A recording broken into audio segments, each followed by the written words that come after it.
Hey guys, so I've gotten recommendations to make a video like this, just kind of going over my setup.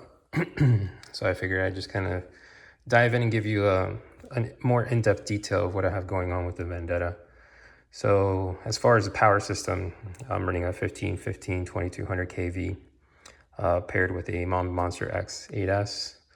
I have a 8mm bullets here since I'm running QSE connectors on all the LiPos. Basically all the LiPos that I'm running on my cars now, I'm switching over to QS8s. So I also ended up swapping out my servo, the stock one, which it's sitting over there. I just changed it out with this one. Far stronger servo. I'll end up putting the information for this servo in the description as well as a picture, just so you guys can kind of have an idea of what type of servo I'm running there. Also have the Perfect Pass launch control set up here, which is fantastic for speed runs, especially with this car. Me personally, I'm new to this whole speed run stuff, so as far as trigger control, not my thing. I'll have to kind of get myself to that point where I can have a little bit more finesse on the trigger control, but in the meantime, really glad that Rod Schifrin came out with that Perfect Pass, so it's been fantastic to run on this car where I don't have to worry about interrupting my throttle and, losing voltage because I just have a shaky finger. This just makes things so much easier. I also have the Castle Quick Connect in here. Makes life a lot easier when I want to pull logs versus kind of popping everything off there with my receiver box at the bottom. And in that receiver box, I'm running the Radio Link receiver paired with the Radio Link transmitter. It's just one of the more popular transmitters to run, especially for speed running, especially even for the price. I mean, the price is absolutely incredible on these things.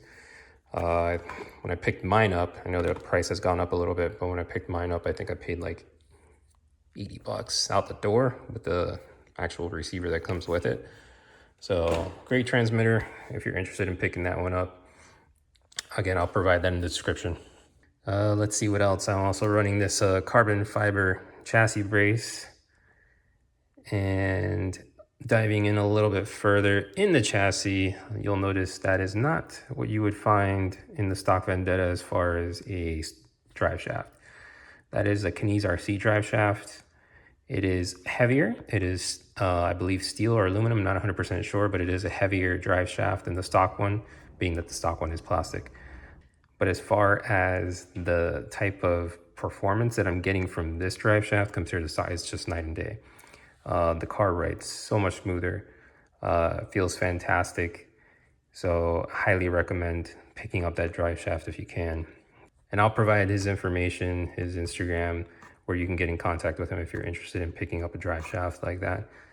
I'm also running DeMarco Autosports. He has these spools for the Vendettas, the infractions, the 3S systems.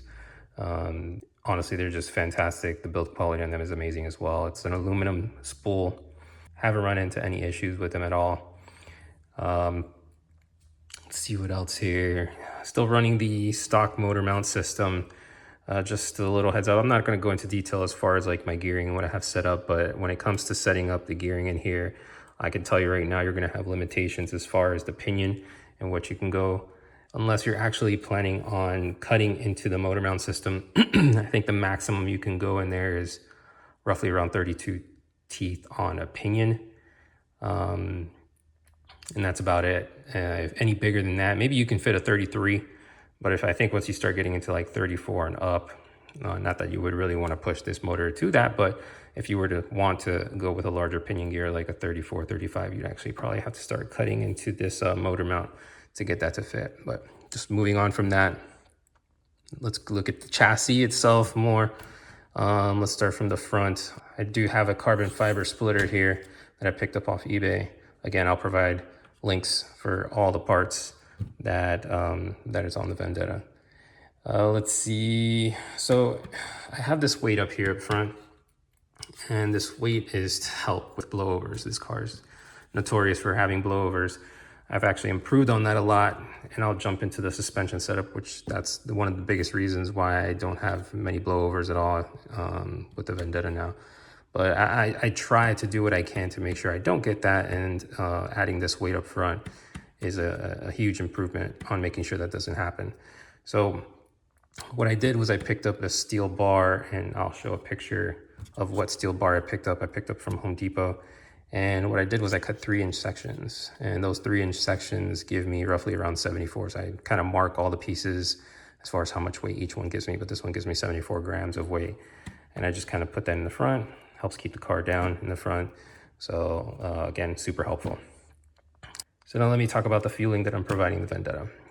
Right now, the battery that I'm running is this large SMC 7600 6S LiPo. It is like what is it? It's a HCl HP, so it's not like a high voltage pack, but it's an amazing pack regardless. These SMC packs are incredibly powerful. Provide more than enough power to propel this car, well, at its top speed so far, 145 miles an hour. It's a 150C pack. What I did do was add a little Velcro here on the bottom. One of the things you'll let me pop this open real quick. So one of the things I ended up doing into the right here in the chassis was ended up cutting this piece right up in here. What I was able to do by cutting that was provide myself some leeway as far as shifting the battery forward, so I can again shift more weight to the front of the car. Again, another thing to kind of help prevent those blowovers. The more weight you can shift to the front, the better.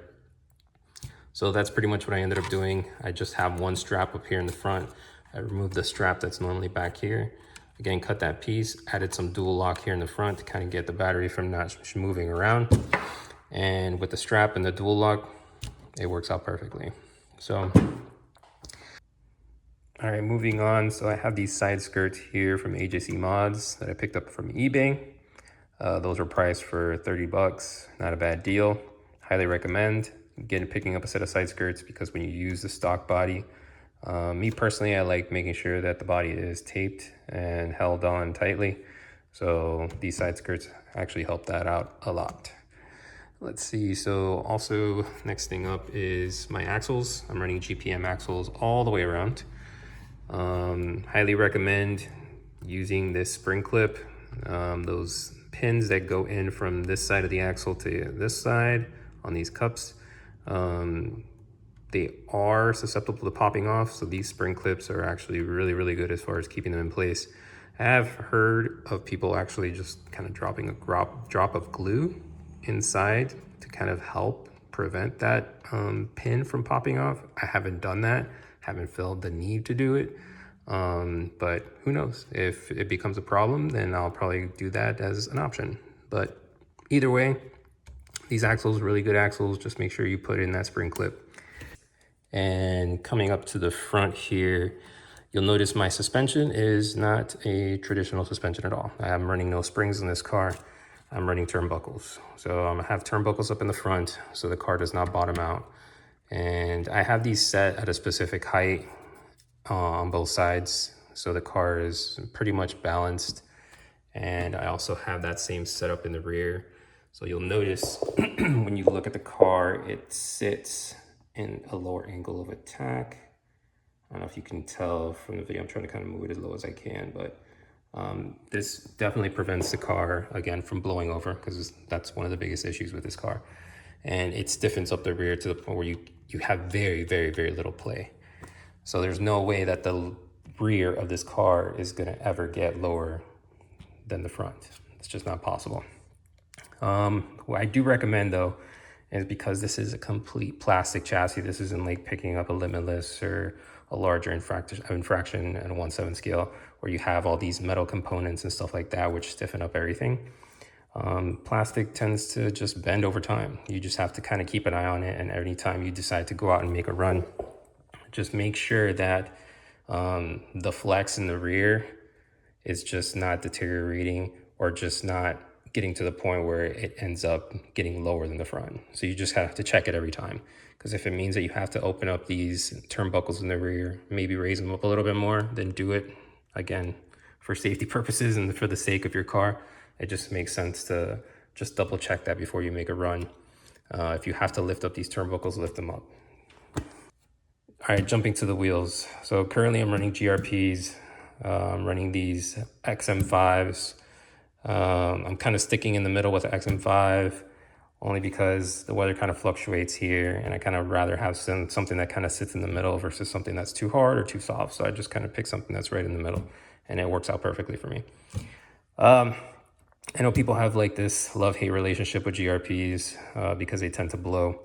And I've had plenty of issues with GRPs in the past. And one of the things that actually has helped out dramatically has been just kind of really going through and wrapping these with fishing wire. Throwing some glue in here, and also regluing the outside part as well as the inner part of these wheels. I mean, you want to give them some longevity. You want to make sure they last. That's probably the best way to ensure that your GRPs last for a long time. I've actually had these on multiple runs of over 130 miles an hour. I've had, well, my last pass, unfortunately, I don't have a mile per hour on that one, but I'm almost positive it was over 140 miles an hour, and these are the same GRPs that did that. So I've had 2 passes of 140 plus, and I've had multiple 130 mile an hour passes on these same GRPs. So GRPs are capable of lasting up to speeds 130, 140, possibly 150 if you just take your time, do what you have to do, take care of the wheels. You know, typically it takes right around 5 wraps on each individual groove here. So you get 5 wraps in, do another set, do 5 wraps, give them a day to completely dry, then go ahead and trim any excess fishing wire. And then for this, I actually use this Traxxas tire glue, which works out just fine. It's just very liquidy, which works out perfectly for laying out a nice thick layer of glue on the outer edges and on the inner edges. For the inside part, I use just this gel, the super glue gel, which the gel is nice because on the GRPs, they actually have these holes. I would assume they're venting holes. What I do is I just run the fishing wire inside that hole. I'll put like a layer of the super glue gel in that hole, and then I just stick the end of the fishing wire in there and use that as a starting point and begin my wrap. Once I get to the 5th part of my wrap, I cut it, tuck it as much as I can, and then what I do is every time I get to like a groove, I'll drop like a little drop of glue in each groove as I go around, and then again just let it dry off. Usually it's going to take a full day for the tire to completely dry off. Once it's dried off, I'll do the outer edge the next day and the inner edge as well. Actually, this glue actually dries up. So this glue actually dries up fairly quickly. So you could actually do all the outer edges on the car, give it about 30 minutes, and then come back and do the other side and basically be done. It is tedious, it is time consuming, but it's 100% worth it. All right, so let's jump into the A-arms. So one of the things that these plastic chassis cars run into is you'll have a lot of movement within your A-arms, and that'll cause a lot of instability in the car itself. So what I end up doing is adding some, let me go here and grab these. So what I did was I actually grabbed these washers from Home Depot. Not the number 10, they actually have a number 8. So if you pick up this number 8 set of flat brass washers, works out perfectly. And so what I did was, you'll probably notice in the edges, down, up in there. So what I did was I stuck one in there I think it's on each side. So I have some there, and you'll notice over here on the wheel hubs, I have washers up in there as well. So I have those washers in there, and I also have them right up in here on this side of the A-arm as well. So I'm just basically trying to eliminate as much slop in those A-arms as possible and in the wheel hubs as well. I don't want any play whatsoever. I want this car to be as stable as possible, and that helps out significantly. So yeah, so one other thing was is this GPS. So I actually have this mounted in here, and that's all thanks to Tony Ingles. He was able to hook me up with this 3D printed piece he had, and I mounted it here. I screwed it in, and I actually used some double-sided tape to secure it even more.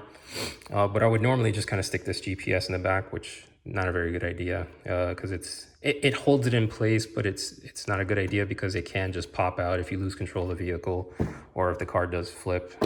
I just added this a few days ago, so I'm excited to have my GPS stay in place and not fly out if something terrible happens. So really appreciate Tony hooking me up with that. So overall, that's pretty much it as far as my setup with a Vendetta. Again, I'm going to include as many links as possible to all these parts in the description. So if anybody's interested in picking any of this stuff up to build a Vendetta similar to mine, feel free to do so.